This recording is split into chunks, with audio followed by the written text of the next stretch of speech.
Hey guys, I just wanted to say I'm back.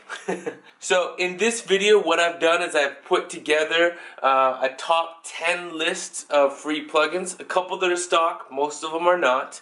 I just really want to put something together to help people because I spent a year getting back into my production and mixing, and with all my research and everything I've collected, I figured it's always best to share. So what I've done with this is I've actually put together a quick beat and a quick mix. Nothing that's perfect here, but just something to show you how these things can be used, so it's not just a basic list. So I hope this helps you, and let's get into it.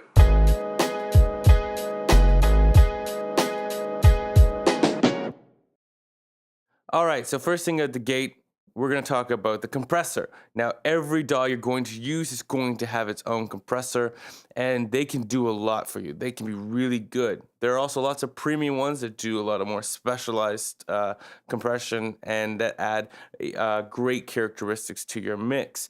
But just out the gate, a free one, like Logic's free one, let's turn this on here, can do a lot. You can switch a lot between, or so in this case, you can switch between different types that give you characteristics, say a deeper, warmer low end or a brighter high end. In this case, on the drums, I'm going to bypass this and bring it in. Just kind of controlling and keeping that low end vibe. I also, let's bring this in on the bass line. I also added a compressor there, so let's bring that up.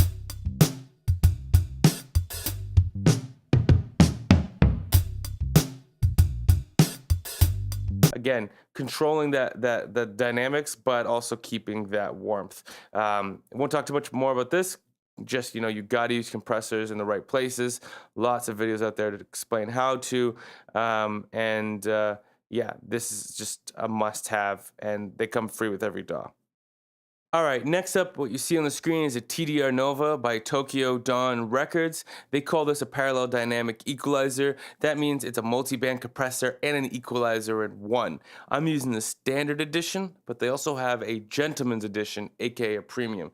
I love this plugin because it allows me to do some reductive EQ, some surgical type equalizing, but at the same time, when I don't want to do too much equalizing and I want to only cut a sound, for instance, a deep throaty sound from a voice when it's too much, I can do that as well. So let's play this vocal here and we'll hear what it sounds like without it and then turning it on. It's only a slight change in this case, but you can see how it works.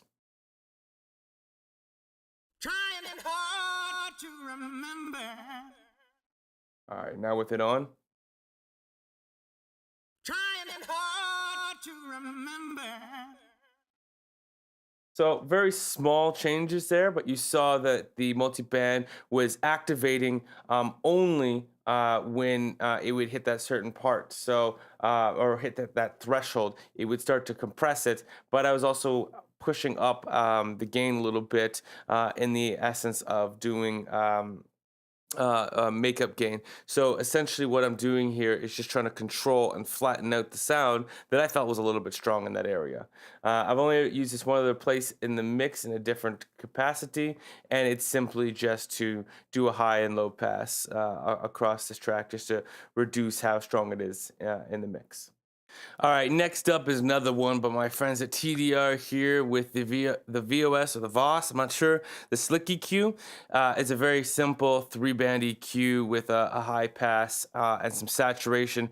What I love about this, and I've been doing more of it recently, is using EQs where it's not graphic, you can't see it. And especially when I'm trying to add, more brightness in a mix or more mid-range, because sometimes when you use the graphical, you see too much, you do things based on what you see, and when you use something like this, you're doing it based on how you hear it.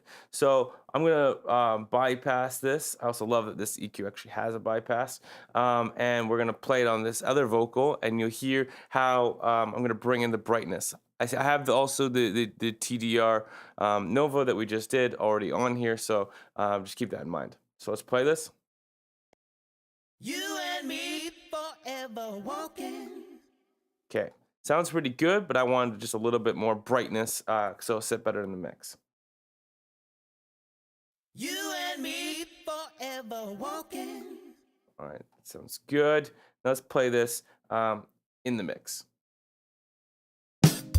You and me forever walking. Now let's bypass it. You and me forever walking. Yeah, it's just adding a little bit there. One thing I love about this is that you have different EQ types that you can switch through that change the curves and how wide or how narrow those curves are. What you see here is you can focus on the frequency and how much gain, but you're not actually focusing on the curve. And it's just, forcing you into different curves, which is nice because it gets you out of your own way. Plus, you can add EQ saturation and change the type of saturation that comes with it. All right, next up, I have the A1 stereo control. I love this plugin. It's allowing you to control how wide or how narrow something is. I actually like to use it a lot when I'm trying to narrow the field or sometimes expanding it as well. So first things first, let's play the drums on this. What I wanted to do was I felt it was too wide and it needed to be narrowed, but it didn't need to be all the way mono. So let's hear what it sounds like with it bypassed.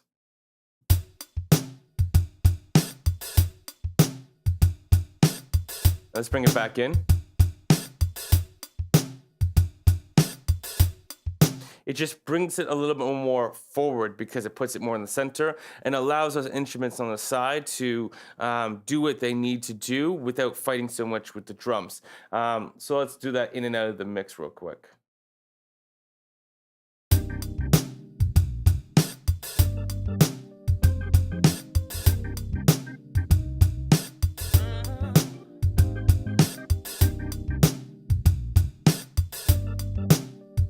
Yeah, I just like it sitting up front and more center. It just feels more natural to me, and I enjoyed that sound.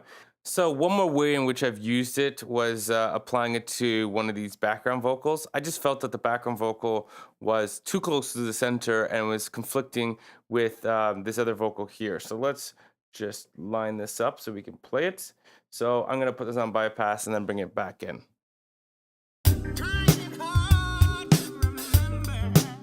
And I wanted that ooh, sorry, I can't sing, to be a little bit wider. So let's put that back in.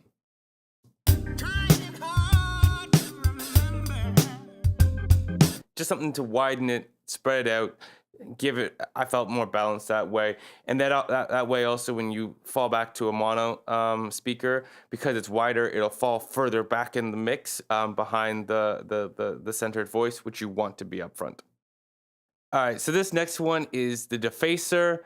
I like it. It's basically, at least the way that I understand it, is a bit of a distorter, but it's also a bit of like a bit crusher. It will reduce the overall quality, but the thing I like is that it has a mix knob, and that allows you to bring in how much of the dry signal versus the wet signal you want to bring in. So let's just play the melody portion, the organ and the piano just themselves. All right, and then we'll play that again with the defacer in here.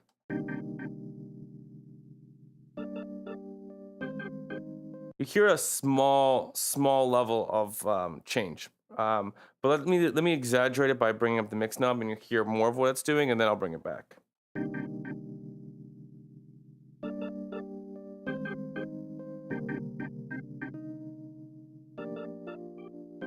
It's just a small amount. With some songs, I may even go more exaggerated. Sometimes I like to play instruments together that will feel very clean and fresh, and then just destroy the heck out of them to try to make them sound more warped, like they came off of vinyl, or they just were recorded during a time frame in which the quality was a lot less, so it sounds far more sampled. And then maybe I might actually flip that into an actual single wave file and sample it as is. Anyways, I just like this kind of plugin. It adds small little bits of character that you may feel more than you hear, but that's important in music. All right, next one up is my Transient. So I'm gonna play the drums and solo, and we're gonna bring up this Transient. What this is doing, this is by Audio Assault, and the very first the attack of any sound is going to try and push up. It's going to make it stronger, and then it has a sustain, which is allowing you to how long you want that attack to happen. So it's really good with things like drums because they have a real like sharp hit at the very beginning with a kick and a snare and a hi-hat, and then there's like no sound right afterwards, or very little sound that trails. So it just helps make it punchier and come through the mix more. Especially it's important when you're working with hip hop. So let's listen to these drums and then we're gonna bring it in.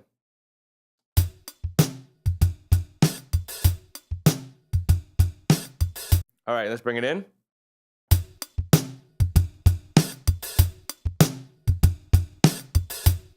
And it's just that punch, that little bit at the very beginning. It makes it feel punchier and harder.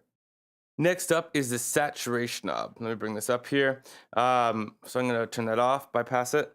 What this does is it just saturates whatever you're putting through it. It has the option for keeping low, keeping high, and neutral. One thing I will say, keep in mind with this, is that you are going to have to use either a plugin or bring down your fader after the fact, because it will bring up your volume. And if you are gain staging, that obviously will be a pain.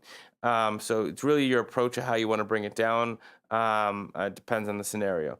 But I love what this does. It's just a simple fader and it works really well. So let's listen to this without and then with on the bass.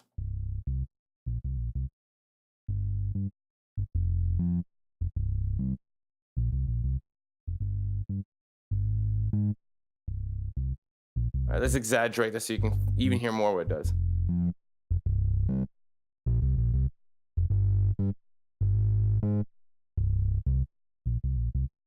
Yeah, you can just tell what that does. It's beautiful. Actually, I'm going to play it one more time, and I'm going to show you the neutral and the high.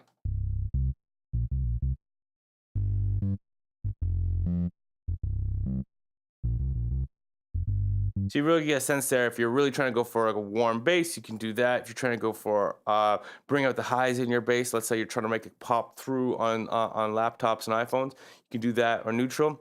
Or if you're using a completely different set of instruments, it just depends on what you're trying to do with it. But it's fantastic. Like you really, it's a must-have plugin, and it's free.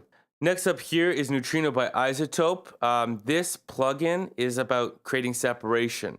It looks at the transients in voices, bass, instruments, and drums, and knows how to push them in the right direction so that it improves the overall separation of these things and makes them more distinct and stand out. It's a very subtle plugin, but iZotope knows what they're doing. They're known for their mastering and their mixing plugins. I have plugins from them that clean audio, and it's just fantastic. So I'm going to play this really quickly with and without the Neutrino. And then you can just hear the slight separation. Really like listen in because it's very subtle.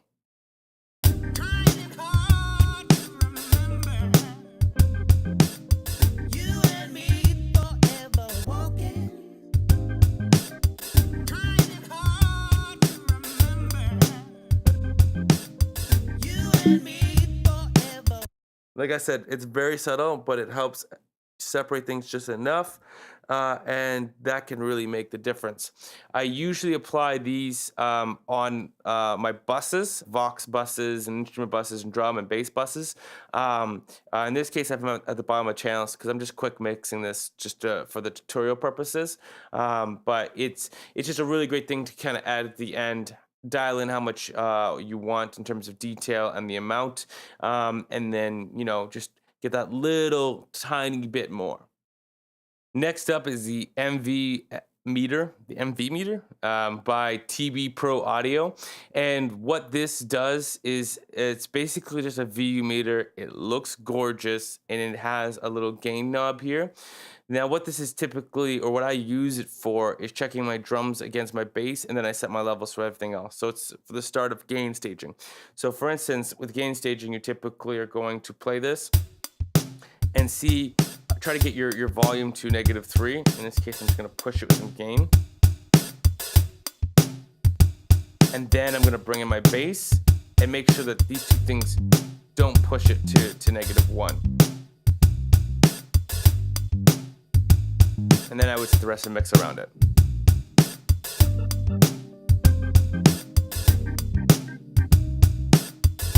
You can look up more about gain staging and VU meters, but essentially, it's just a good way to be checking, balancing your mix and checking to make sure to see how it's peaking. It measures differently than a peak meter and RMS, and just trying to get everything to be close to zero, but not be going over.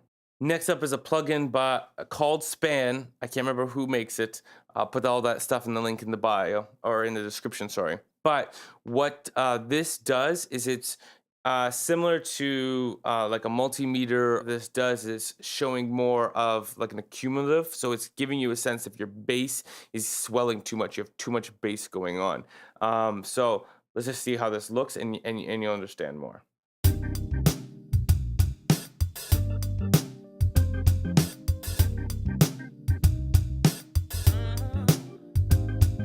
So you really can see how the curve is, and you can see I'm really weak in the center there, maybe a little bit too much on the low end, and we need to bring up the high end. It just gives you a really quick idea, especially if you're like someone like me, where you're running with like Yamaha HS5s, which 5-inch drivers, and I don't have a lot of low end. It helps to get that visual. Obviously, it doesn't replace listening in a proper environment. All right, guys, it's bonus round. I got 2 more plugins to show you. The first up is I'm going to show you this reverb I have going here. Now, it's not really the reverb I want to show you. This is a very basic platinum Verb from Logic. I would say this is equivalent to any other reverb you're going to have in any other DAW out the gate. What's important here is that I am busing several channels into that bus. If you don't know anything about busing, look that up. And what I'm doing is sending different amounts of these signals into this one channel, and then it's adding more glue, bringing these channels like more together, these sounds more together, and it's making things either fall back further in the mix or leaving them up front, depending on how much I add or I don't add at all. So let's play some of this with and without, and you'll just hear what it does.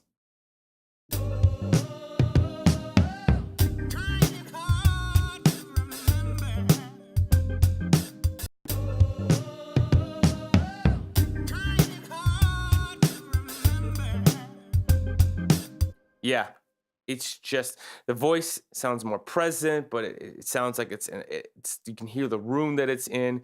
It just sounds better. That's simply it.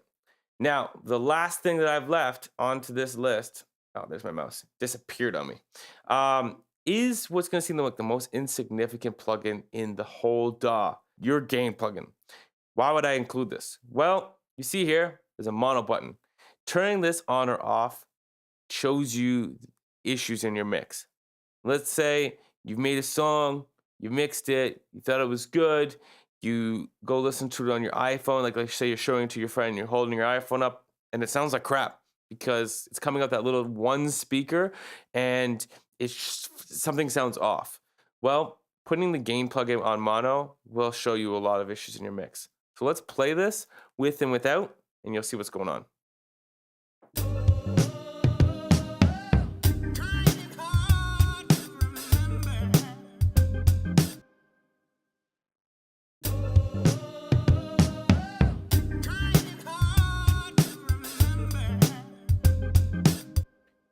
Obviously sounds a lot more narrow, but you start to hear some issues. It sounds a little bit darker. I feel like there's some brightness that's lost, and this particular vocal here sounds like there's something technically wrong with it. That it's phasing out a little bit. That the signal was a little bit too wide to begin with. Maybe wasn't mixed properly. It's a loop I got from Apple, and maybe it needs some. It's going to need something to make it sound good if I'm going to use this in a final mix. The gain plugin can help a lot. I've started to work towards doing my mixes from the beginning through using the gain on mono, getting my balances right, and compression and other EQ to really see how all this stuff sounds in the worst possible scenario, because not everyone's listening in stereo. And if it sounds good there, then it's going to sound a lot better when I start to make it wider. Alright guys, that was my top 10 list of mixing plugins. I hope you found it helpful. All the links for all the different plugins are down below in the bio. If you found this helpful, help a brother out. Leave a like and a comment, share it on social media, whatever you feel that you want to do to show that love. Yeah, so I'm out. I really gotta think of a better outro than this.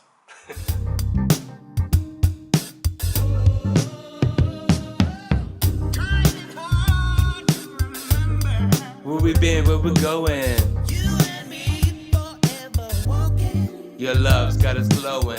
Trying hard to remember. Where we been, where we going? You and me forever walking. Your love's got us glowing.